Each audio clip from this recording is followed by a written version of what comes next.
and it's a computer. The United States Olympic Committee is announcing today that it's going to use a computer contributed by a company called Data General to improve the performances of every American Olympic contender. With us this morning is Colonel Don Miller. He's Executive Director of the Olympic Committee. And Dr. GIDEON ARIEL. He's a sports scientist, a former Israeli Olympic athlete who has developed a system that we're about to show you. Let's begin with you, Colonel Miller. How much can a computer do for an athlete? Very much, Tom. Yeah, I think it's a tremendous benefit to assist our athletes in perfecting their skills technique. Athletes in other parts of the world are already using the system to analyze what they're doing right and what they're doing wrong, I gather. Yes, such as the East Germans are using the system. However, they do not have the sophistication in their computer systems that we have in ours. They cannot manipulate the maximum data that we can. Therefore, we are very confident that we will be much further ahead than the East Germans and some of the other countries using the computer system in the very near future, if we are not already ahead of them. All right. Dr. GIDEON ARIEL is the man who developed the system. He's going to tell us about it this morning. First of all, you want to change the analysis from eyeball to hard scientific judgment, I gather. That's why you went ahead and did this. Well, the human eye actually cannot see performance, because what performance is all about is a manipulation of forces in the body, and you cannot see forces, you can see movement. The computer can give us the data to see forces and to be able to optimize performance. ARIEL believes that what the computer sees can help Americans win gold medals. It measures things a coach could never measure: precise velocities and angles of movement and stress points that affect an athlete's performance. Discus thrower Mac Wilkins won a gold medal in the '76 Olympics after ARIEL's computer showed he could channel more energy into his throw. We don't try to create bionic athletes. What we try to do is optimize the human body. And we apply actually techniques that was devised in the 17th century by Newton. Isaac Newton, of course, never coached volleyball or track, but his principles of gravity and motion are the foundations of GIDEON ARIEL's work. ARIEL is here in Colorado Springs to analyze the U.S. women's volleyball team. A big backswing, he and his computer conclude, makes an inefficient spike. ARIEL is a member of the U.S. Olympic Sports Medicine Committee. It is all aimed at developing a system for U.S. Olympic athletes. A system that GIDEON ARIEL believes can go a step beyond stopwatches and rulers into new measurements of the science we have made of game. Dr. ARIEL, what is biomechanics? Well, literally, basically it's what the words say. Bio means life, mechanics mean the science of motions, the science of stresses. So what we try to do is actually we combining life with the physical laws that affecting life. And that's where the word comes, biomechanics, the science of motions as related to biological system. Whatever happened in athletics, how far the shot go, how far the discus go, how far the high jumper go, it all depends on how much forces were produced to be able the object to move. And the object could be the human body, or could be a shot, could be a javelin, could be a discus, could be a hammer, could be a frisbee. We cannot see the forces, but we can calculate the forces. When we're talking about biomechanics, we're talking about calculations of kinetic parameters, or the forces that are acting upon the body. We're utilizing a high-speed film using photography. Now, after we develop the film, we can utilize an instrument which called a digitizer. You actually see the picture projected on the digitizers. What we are doing, we're using a sonic pen to trace the joint center of the athlete, and these joint center locations going right to the computer. Now, at the past, people did it by hand. It took months and months to do one analysis. What the computer does, it takes the X and Y coordinates from the digitizers and put it into a memory.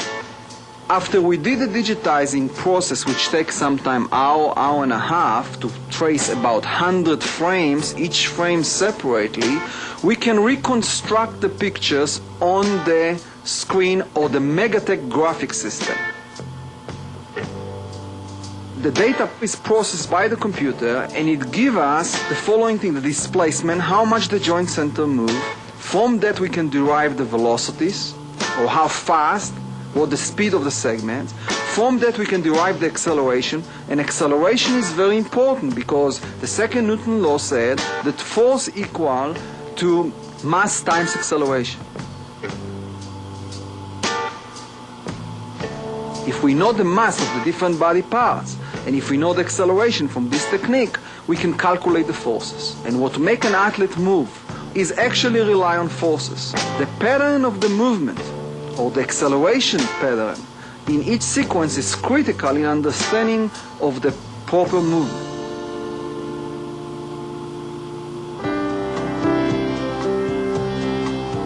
After we interpret the results to the athlete, we might make some changes, and then a week later or 2 weeks later, we retest him again and see if he corrects his technique. This is the non-direct measurement. The uniqueness in this technique is that it's non-invasive. We don't touch the athlete while we're taking the film. That's why the athlete can perform in the Olympic Games or in our Koto Sport Research Center, and he even doesn't know when we're taking the film and then we analyze it.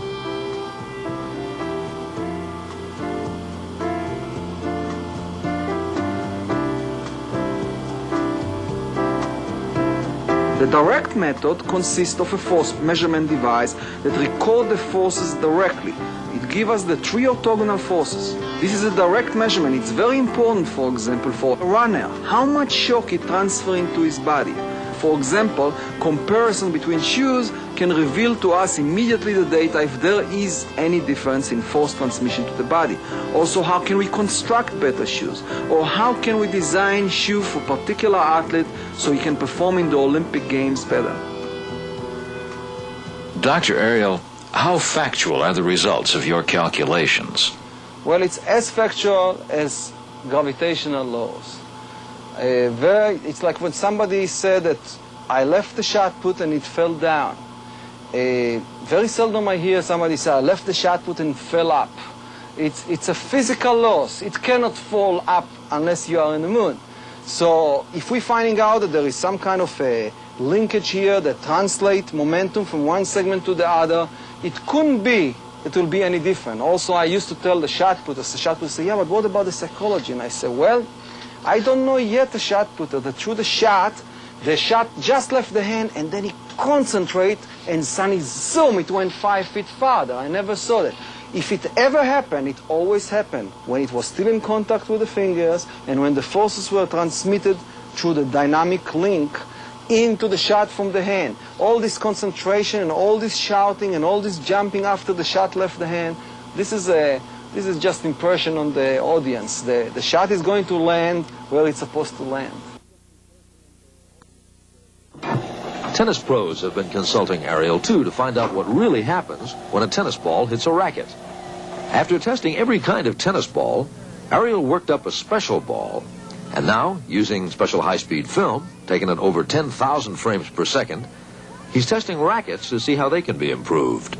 There, too, Sir Isaac Newton turns out to be an ace.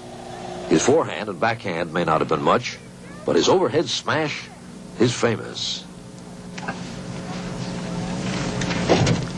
Sometimes we don't recognize a good idea until it hits us in the head. Now, sports equipment manufacturers are hiring ARIEL's firm to find out if there are better ways to design and make things for athletes to wear and use. Shoes, for instance. Using a force platform, ARIEL generates hundreds of thousands of bits of data, which the computer records and remembers and can work with. You take a big truck and a little Volkswagen car, and you have different tires on the cars. Well, why? Because the different forces, the shock absorption characteristics are different for a big truck versus a small car. But you take a 300-pound athlete, size 11 shoes, and 150-pound athlete, size 11 shoes, and they wear the same shoes. That doesn't make sense. The reason is that nobody bothered to calculate what's going on in the shoe. Really, the shoe was not designed for the man. ARIEL is also developing exercise equipment, training devices for use by athletes or for rehabilitation, physical therapy. Computers will program the workload and store the information for coaches and doctors. You can make a ball or a bat or a racket or a shoe out of different materials. But the materials you can't change are ones like bone and muscle. At some point, under some amount of strain, bone will fracture, muscle will tear. And because those are known quantities, Ariel's computers have been able to project what the limits are of human achievement. How fast a human being will ever be able to run, to jump, to throw. All forms of athletic endeavor have limits, and Ariel says he now knows what they are. In some cases, as in Bob Beeman's broad jump in the 1968 Olympics, the limit has already been reached, or something very close to it. In others, man and woman have a long way to go. The shot put record is now just over 70 feet. Ariel projects that man is capable of throwing the 16-pound ball close to 100 feet. And if you can tell the future, surely computerized biomechanical analysis should be able to settle some of the long-standing bar bets of all time. Would Jesse Owens still be a champion in today's competition? Ariel says he would, using today's shoes and on today's tracks. Would Secretariat beat Man of War? Ariel says he can tell. The theoretical possibilities are fascinating.